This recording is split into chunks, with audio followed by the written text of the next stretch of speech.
When lightning strikes in the eastern lands of Inazuma, the people revere it as a blessing, a sign that the trust they hold still stands eternal. The thunder's roar and the lightning's glow is the light of hope that will lead Inazuma from the darkness.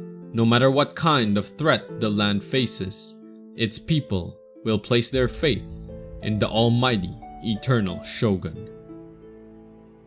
The title of Electro Archon was originally held by Baal, and to the people of Inazuma, there has only been one Electro Archon whom they serve, the almighty Raiden Shogun. But to those privy to the secrets of eternity, the title of Shogun was carried by two twin gods known as Baal and Beelzebul, or Makoto and Ei, but we will refer to them with the godly name bestowed upon them. Baal was at the forefront as the true Electro Archon, while Beelzebul served in the shadows as a Kagemusha. She would be Baal's blade and assistant in all matters concerning the prosperity of Inazuma. Though they were twin sisters, the two gods could not be any more different, and would often be opposites of each other. Baal was more peaceful and rarely wielded her sword, instead focusing more on politics and policies of Inazuma, while Beelzebul was a seasoned and unrivaled warrior, and most of her time when not attending to Baal would be spent training and honing her blade. Not only were they different in those aspects, but also in philosophies and belief. While both strove for transience and eternity, as is the portfolio of their rule, they would approach it in different methods. Baal believed in humanity's eternal capability to change and strive forward, believing in their adaptability, seeing the beauty in change, and nurturing that change so that it may flourish to unlimited potential possibilities. While Beelzebul believed in stagnation and the eternity of stasis, believing that what is most prosperous must be kept forever unchanging, and change is the enemy of eternity. Though their philosophies were very different, Beelzebul still served her sister as her Kagemusha, believing in her knowledge of the world. Little did she know, nothing truly lasts eternal. The twin gods are at least 2,000 years old, on par with the likes of Morax and Barbatos, being some of the oldest active gods in Teyvat. Both Baal and Beelzebul look like humans, but no information yet has been found about what kind of beings they actually are, aside from being gods. Though they are twin gods, the mantle of the Electro Archon was taken up by Baal after the conclusion of the Archon War in Inazuma. Both gods slew every other god within the Inazuma region, and Beelzebul gave up her body in order for Baal to win the Archon War, after which Baal recalled her divine will and reforged her body so that she may stay alongside her as the Kagemusha. Baal would rule Inazuma benevolently with wisdom and care, vowing to lead Inazuma into eternity. Furthermore, the twin gods also united the yokai and the humans of Inazuma, bringing together the kitsune, oni, and tanuki among other yokai. They lived in relative harmony within Inazuma, and with the assistance of the humans and through Baal's intellect and foresight, she created the Tri-Commission in order to assist in the day-to-day requirements of Inazuma, among other things.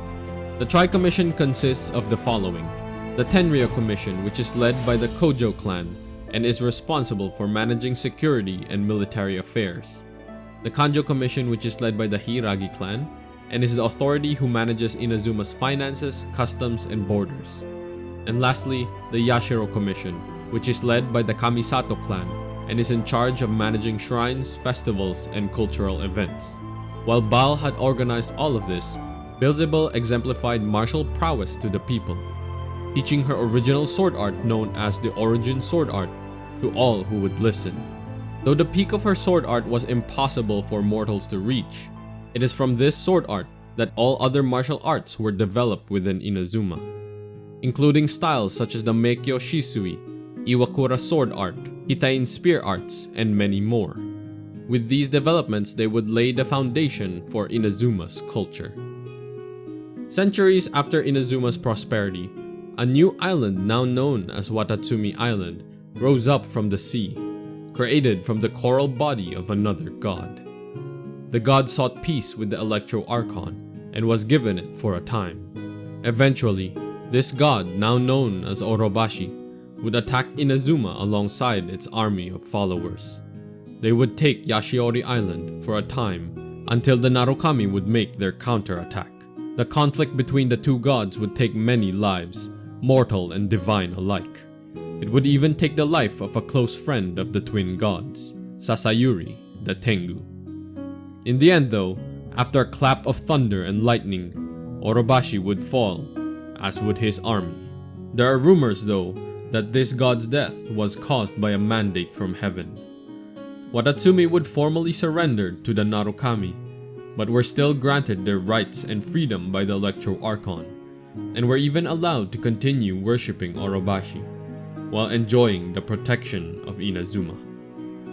Peace would flourish once more within Inazuma, until the day wolves would appear. Reports of wolves who float and gnaw on fonts of leyline energy would emerge around Inazuma. The twin gods knew not yet the grave danger the nation was in, for the wolves would tear space with their claws, opening up rifts allowing monsters and beings from the abyss to walk through. The entire nation would be plunged into the calamity. Yokai and human alike would take up arms in defense of Inazuma, and the Raiden Shogun would lead under the banner of the Narukami. However, as the war raged on, the corrupting powers of the abyss would fell the yokai, turning them against the Narukami.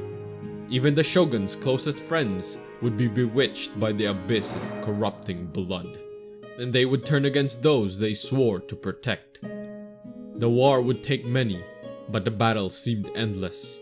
To make matters worse, the Kitsune Saigu would sacrifice herself to save the people, and Baal would disappear from Inazuma. Despair and fear would set, and the lightning's glow would no longer shine, and a dark fog would blanket the land. Beelzebul departed Inazuma in search for Baal. She headed to the origin of this calamity, to Kanria. Unfortunately, it was too late. She arrived nearing the end of the calamitous battle, and there she would find her sister, broken and dying.